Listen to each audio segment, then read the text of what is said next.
ओडिशा सरकार और इसरो मध्य सहभागिता नहीं आलोचना। बेंगालुरु स्थित इसरोर यूआर राव उपग्रह केन्द्र और इसरो उपग्रह संयोजन और परीक्षण प्रतिष्ठान परिदर्शन करिसेंती मंत्री कृष्णचंद्र पात्र।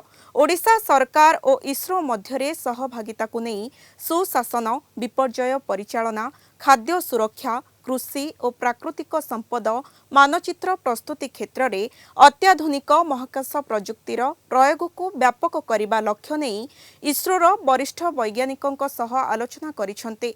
भुवनेश्वर में प्रस्तावित साइंस सिटी रे एभली विश्वस्तरीय प्रदर्शनी स्थापन करी ओडिशार विज्ञान प्रजुक्ति और नवसृजन क्षेत्र में सक्रिय दृष्टिभंगी को यूआरएससी निर्देशक भूयसी प्रशंसा करिसेंती।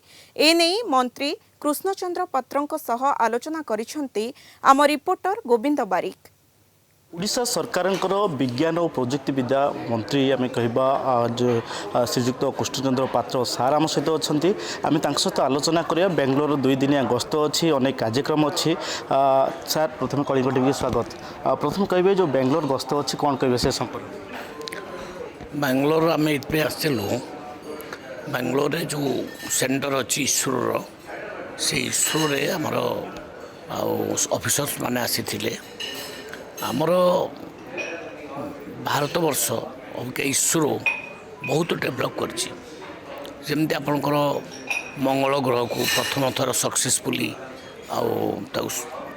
गस्त ये कर सफल कर चंद्रयान 1, 2, 3 या द्वारा मध्य समस्ते न्यू साइंटिस्ट जो मान अच्छा भारी उत्साहित अच्छा। प्रति वर्ष ओडिशा 30 जन स्टूडेंट आमर भल स्टूडेंट इसरो को मध्य ट्रेनिंग होगा को आसते से मुझे आज देखापी जे इसरो कौन कम चली साइंटिस्ट मान सहित आलोचना है से सब जिते गुड़े प्रोजेक्ट चली सब आम को बतैले से विषय ज्ञान देले।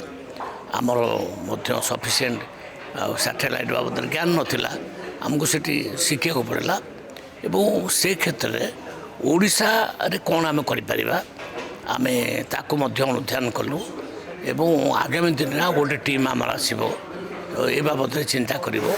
आमे ओडिशा रे मध्य साइंस एंड टेक्नोलॉजी को सी को पाइया को आमे नबाऊ चाहूँ।